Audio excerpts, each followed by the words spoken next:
మన దేశంలో లెక్కకు మించిన ప్రపంచ ప్రసిద్ధ శైవ క్షేత్రాలున్నాయి. శ్రీశైలం, కాశీ ఇలా ఒకటేంటి చెప్పుకుంటూ పోతే చాలానే దేవాలయాలున్నాయి. ఇలాంటి పుణ్యక్షేత్రాలు మన భారతదేశంలో కోకొల్లలు. మన దేశంలో సరే, కానీ మన దాయాది దేశమైన పాకిస్తాన్లో ఉన్న హిందూ దేవాలయాలు? పాకిస్తాన్లో హిందూ దేవాలయమా? అస్సలు నమ్మాలని లేదు కదా. కానీ పాకిస్తాన్లోని పంజాబ్ రాష్ట్రంలో కటాస్ గ్రామంలో ఓ శివాలయం ఉంది.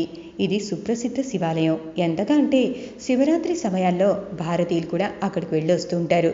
మరి ఆ దేవాలయం ఎక్కడుంది, ఆ స్థల పురాణం ఏంటి చెప్తాను, చూసేసేయండి.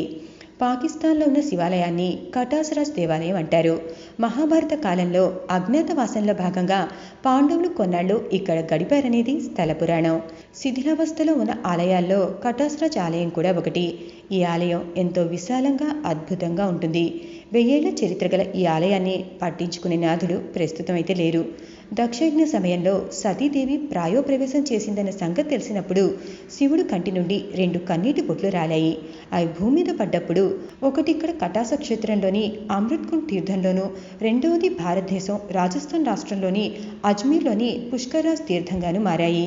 మహాభారత అరణ్య పర్వంలో పాండవులు అరణ్యవాసంలో ఉన్నప్పుడు ఒక బ్రాహ్మణుడు పాండవుల దగ్గరకు వచ్చి తాను అగ్నిని మధించే అరణిని ఓ చెట్టు కొమ్మలో దాచానని, అప్పుడే వచ్చిన ఓ దుప్పి ఆ కొమ్మను రాచుకున్నందున ఆరణి దాని కొమ్ముల్లో చిక్కుకొని పోయిందని దాన్ని తెచ్చివ్వమని ధర్మరాజును కోరుతాడు.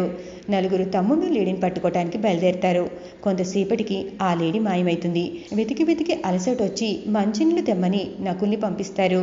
అతను ఎంతకు రాకపోవడంతో సహదేవుని పంపుతారు. అదేవిధంగా అర్జునుడు, భీముడు ఎవ్వరూ తిరిగిరారు.